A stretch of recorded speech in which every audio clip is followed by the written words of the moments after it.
Hello and welcome to MAVS episode number 2. This is the Magazines About Video Games show. In the first episode, I finally decided my starting point was January 1971 with the discovery of Cashbox magazine. This gives us a beginning point for looking at weekly arcade and coin-op industry news. So last episode we looked at January.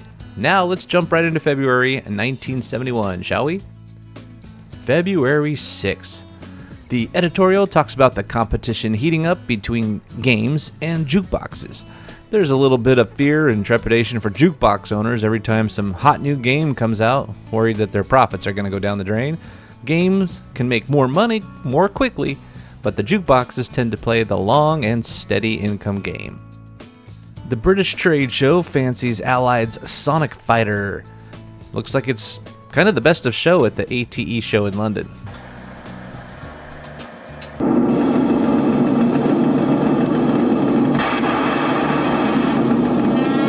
Night Bomber has the big splash ad. There's other ads for Sonic Fighter, Speedway, and Four Queens Pinball. Night Bomber's piling up the orders. Other distributors are excited and ready to get their Sonic Fighter games. Also, we have some news from California that Las Vegas is setting up arcades, like in Circus Circus, for example. Night Bomber, Flying Circus, Snow Derby, Cowboy, and then some tabletop games like football and pro soccer, plus a brand new Rockola 446 floor model. So the big arcades in Vegas has begun. Nutting Industries has tested Red Baron successfully. Volume shipments are coming soon, they promise. Midway has a brand new game coming under wraps called Stunt Pilot. But for now, the factory is focused on shipping its current winners, Invaders and Jet Rider. Another video today about an electromechanical game. When you shoot your gun, it basically uses like some kind of flashlight. And don't forget Williams with Flotilla, Chimaron, Dipsy Doodle.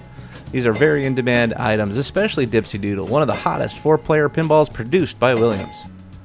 Finally closing out this weekly mag was the Wurlitzer doing their full-page ad for their current Zodiac model.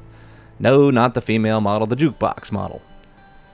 So let's move on to February 13th. The editorial this month is not predicting the recession is over, but there are good signs that are coming out of it. There's a new wall-style game called the Jockey Club. I'm not all that familiar with the wall-style games. I wish we had some better examples of those. We see ads for Target Zero, Chimaron, Shuffle Alley, Speedway, and Red Baron. It's here! Nutting Associates putting down its mark.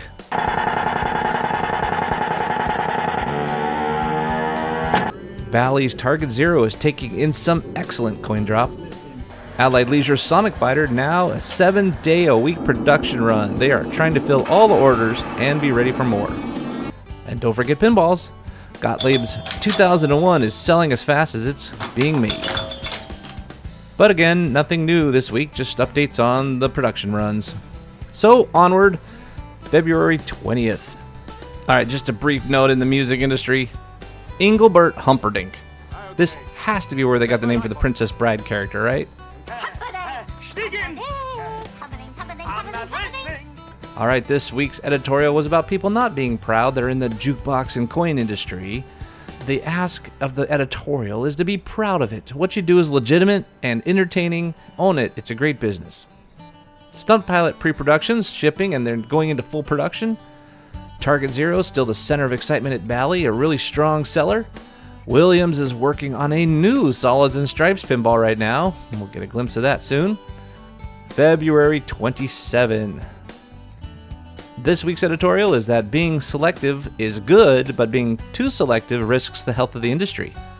Operators can't just wait around for a sure thing. They also have to assume a little risk, use judgment of course, but buy that new item.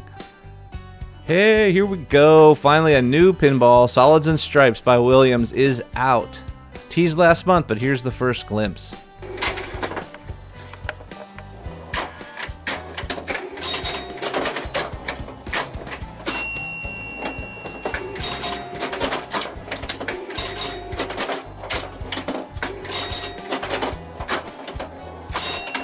Also, Sonic Fighter by Allied Leisure is now available and advertised as the only air-to-air combat game, which I don't think is accurate. Red Baron, for example, is an air-to-air fighter too. Anyway, Chicago Coin's Night Bomber is also getting its splashy advertisement. Its build as excitingly different. Some other news: Mardi Gras is the new 6-person bowler game. The Big Flipper 2-player pin game is out. And this one is showcasing 5-inch flippers. That really is big. The usual was 2.5 inches at this time. It's still got pretty good action So it's in it. double the usual. And then the eventual standard became 3-inch flippers. Bally's 2-player vampire pinball has also just arrived.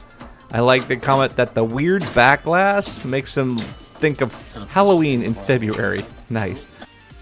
Rockola's 446 phonograph is doing great business. There's also some praise for the Dimension pinball by Gottlieb with a special add-a-ball feature.